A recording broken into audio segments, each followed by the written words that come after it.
এই মুহূর্তে পটুয়াখালী থেকে যুক্ত হচ্ছেন সহকর্মী মনির হোসেন বাদল। সরাসরি যাচ্ছি তার কাছে। পটুয়াখালীতে কিন্তু গতকাল রাতে কিন্তু শহরে কিন্তু দুর্ধর্ষ ব্যাংকের বুথ ডাকাতি এবং কয়েকটি দোকান চুরি হয়েছে। আমি যেখানে দাঁড়িয়ে আছি এটি কিন্তু পটুয়াখালী শহরের কিন্তু প্রাণকেন্দ্র।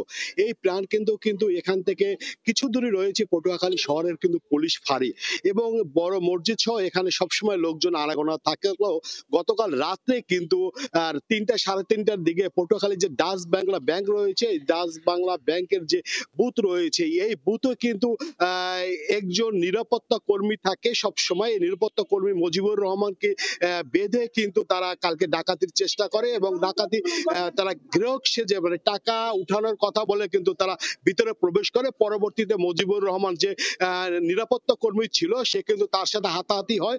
হাতাহাতির এক পর্যায়ে কিন্তু তাকে বেঁধে পাশে যে পুরাতন আদালত পাড়ার আদালত মাঠ রয়েছে মাঠের দুটি কক্ষে তাকে বেঁধে নিয়ে যায় এবং সেখানে কিন্তু মারধর করে।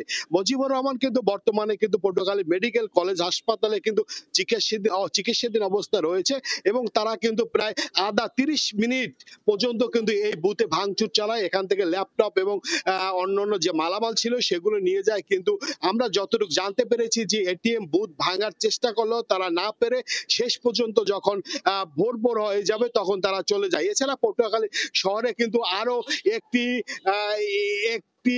একটি মোবাইলের দোকান, বিকাশের দোকান এবং চশমার দোকান সহ একটি রঙের দোকানও কিন্তু গতকাল রাতে চুরি ঘটনা ঘটেছে। আসলে এ বিষয়ে আমি পটুয়াখালী যে ভারপ্রাপ্ত কর্মকর্তা রয়েছে পুলিশ তার সাথে কথা বলেছি। তিনি বলেছে বিষয়টা আমরা তদন্ত সাপেক্ষে দেখছি এবং যারাই চুরি ঘটনা ঘটুক তাদেরকে আমরা আইনের আওতায় এনে গ্রেপ্তার করব। এই ছিল পটুয়াখালী থেকে আমার কাছে ব্যাংকের যে বুথ ডাকাতির ঘটনা ঘটেছে তার আমার কাছে সর্বশেষ।